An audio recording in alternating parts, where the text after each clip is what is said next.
ഇപ്പൊ ഡൽഹിയിലൊക്കെ തിരുതയ്ക്ക് ഭയങ്കര വിലക്കുറവെന്നാണ് പറയുന്നത്. പുള്ളി എന്നതോടുകൂടിയാ ആണ്. പുള്ളി അവിടെ കടലിൽ പോകുമെന്ന് തോന്നുന്നല്ലേ? അല്ല, പുള്ളിക്ക് അതിന്റെ വശം അറിയാമല്ലോ. പുള്ളി ഇവിടുത്തെ ലത്തീൻ കത്തോലിക്കനല്ലേ. അപ്പോൾ അതുകൊണ്ട് കടലിൽ പോണതിന്റെ വശം അറിയാം. അതും കുറേ പേരെ പഠിപ്പിച്ചിട്ടുണ്ട് പുള്ളി പോയി. ചേട്ടന്റെ പേരെങ്ങനെയാണ്?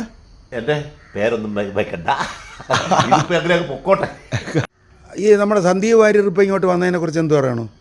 എനിക്ക് യാതൊരു അഭിപ്രായവും ഇല്ല. അതാണ്, അതായത് ഇന്നലെ വരെ കോൺഗ്രസ് പാർട്ടിയിലും രാഹുൽ ഗാന്ധിനെയും മഹാത്മാഗാന്ധിനെയും തെറി പറഞ്ഞുകൊണ്ട് നടന്ന അദ്ദേഹത്തിനെ കെട്ടിപ്പിടിച്ച് ഉമ്മം വെച്ച് പാർട്ടിയിലേക്ക് എടുത്ത കോൺഗ്രസ് നേതൃത്വത്തിന് നമുക്ക് പുച്ഛമായിപ്പോയി. അല്ലാതെ ഒരു നല്ല രീതിയിൽ അവരെ കാണാൻ പറ്റുന്നില്ല. എന്ത് നേട്ടം ഉണ്ടായാൽ തന്നെ നമുക്ക് ഒരു നഷ്ടം വരുത്തുന്ന ഒരാളെ കൊണ്ടുവന്നേച്ച് നേട്ടം കൊയ്തിട്ട് ഒരു കാര്യവുമില്ല. പാർട്ടിയുടെ അന്തസ്സിൽ പോകണം. പാർട്ടിയുടെ അന്തസ്സിൽ പോകണം. അല്ലാതെ പാർട്ടിയിൽ ഒരു കാര്യങ്ങൾ ചെയ്യുമ്പോൾ അതിൻ്റേതായ അന്തസ്സോടെ ചെയ്യണം. അല്ലാതെ ഒരു എന്ത് നേട്ടം ഉണ്ടായിട്ട് സന്ദീപ് വന്നിട്ട് 2 ദിവസം അവിടെ കിടന്നുകൊണ്ട് മുന്നിൽ ചാടുമ്പോൾ വിവരമുള്ളവർ അത് എതിരായിട്ടേ കാണുള്ളൂ.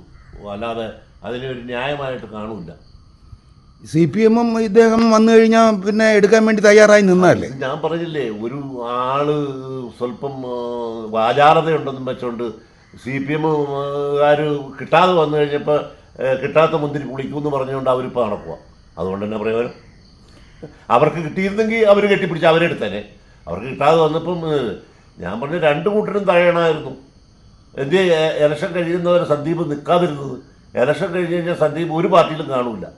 അത് സന്ദീപിന് കൃത്യമായിട്ട് അറിയാം. BJPക്കാരും എടുത്തെറിഞ്ഞ് കളയും. അപ്പോൾ അതിന് ഇലക്ഷന് മുമ്പ് തന്നെ എടുത്തെറിയുന്നതിന് മുമ്പ് ഒരു പാർട്ടിയിലേക്ക് വന്ന് പുള്ളി എടുത്ത് ചാടി, അത്രയേ ഉള്ളൂ. അല്ലാതെ അതിൽ യാതൊരു ആത്മാർത്ഥതയില്ലാത്ത ഒരു വരവും ഒരു അംഗീകാരവും. അത് നമ്മളെപ്പോലെയുള്ള സാധാരണ ഒന്നും അറിയാൻ മേലാത്ത, രാഷ്ട്രീയം അറിയാൻ മേലാത്തവർക്ക് മനസ്സിൽ തോന്നുന്ന ഒരു കാര്യം അല്ല. ഒരു സ്ഥാനാർത്ഥിയെ കിട്ടാത്ത ഒരാൾക്ക് ഒരു സ്ഥാനാർത്ഥിയെ കിട്ടിയപ്പോൾ അവരത് 2 കൈയിൽ നീട്ടി സ്വീകരിച്ചു. അതേസമയം അതിൻ്റെ മറുപടി ജനങ്ങൾ ഈ നാളത്തെ ഇലക്ഷൻ കഴിയുമ്പോൾ കൊടുക്കും. ആ ശരീരം കൊണ്ടുവന്നതിൻ്റെ മറുപടി അവിടുത്തെ ഇടതുപക്ഷം ഉൾപ്പെടെയുള്ള ജനങ്ങൾ നാളെ കൊടുക്കും. ചേട്ടൻ്റെ അഭിപ്രായത്തിൽ ആര് ജയിക്കുമെന്നാണ്?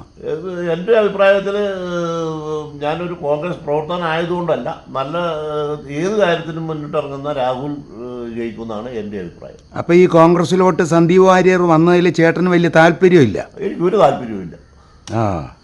കാരണം എന്താണെന്ന് വെച്ച് കഴിഞ്ഞാൽ നാളെ ഇപ്പോൾ ഒരു സുപ്രഭാതത്തിൽ ഇതിൽ ഇച്ചിരി വലിയ സ്ഥാനം കൊടുത്താൽ വീണ്ടും കോൺഗ്രസിൽ തെറി പറയാൻ സന്ദീപ് പോകില്ലെന്ന് ആര് കണ്ടു?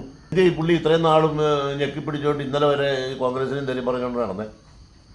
അന്നേരം പോകണമായിരുന്നു. സുരേന്ദ്രൻ വന്നപ്പോൾ ഇഷ്ടപ്പെടാതെ ഇരുന്നെങ്കിൽ ഇപ്പം ഞാൻ എന്നൊക്കെ പറഞ്ഞാലും പാർട്ടിയിൽ നിന്ന് പോയില്ലെങ്കിലും ആ പുള്ളിക്കാരത്തി ഇപ്പോഴും സുരേന്ദ്രനുമായിട്ടുള്ള അടുപ്പക്കുറവ് കൊണ്ട് പാർട്ടി വലിയ കാര്യമായിട്ട് പ്രവർത്തിക്കുന്നില്ലെന്ന് മാത്രമല്ലേ ഉള്ളൂ. പുള്ളിക്കാരത്തി അതിൻ്റെ പേരും മറന്നുപോയല്ലോ, ഒരു വനിതയുണ്ടല്ലോ അടിച്ചു പൊളിച്ച് സംസാരിക്കുന്നു, ശോഭാ സുരേന്ദ്രൻ.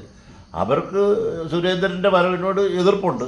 എങ്കിൽ പോലും അവർ പാർട്ടീനെ തള്ളിപ്പറഞ്ഞ പാർട്ടീനെ വിട്ടോ പോയിട്ടില്ല ഇതുവരെ. അപ്പോൾ ഇത് അങ്ങനോട് എതിർപ്പുണ്ടെന്നും പറഞ്ഞുകൊണ്ട് പാർട്ടീനെയും തള്ളിപ്പറഞ്ഞ് ഇന്നലെ വരെ ആ പാർട്ടിയിൽ നിന്ന് കിട്ടാവുന്ന പലരും അങ്ങനെയാണ്, കിട്ടാവുന്ന ആനുകൂല്യങ്ങളൊക്കെ കിട്ടിക്കഴിയുമ്പോൾ എടുത്തൊരു അല്ല, നമ്മുടെ ഒരാളിപ്പോൾ ഡൽഹിയിൽ ഇവരുടെ ഇരിപ്പുണ്ട് കമ്മ്യൂണിസ്റ്റുകാർ കൊണ്ടുവന്നിട്ട്. കാരണം അയാൾക്ക് ഇനി ഒരു പാർട്ടിയിൽ നിന്ന് കിട്ടുന്ന ഒരു ആനുകൂല്യവും ഇല്ല. അത് മുഴുവൻ മേടിച്ചെടുത്ത് ഇരുതയായിട്ട് പോയി സർവ്വതും മേടിച്ചെടുത്തു.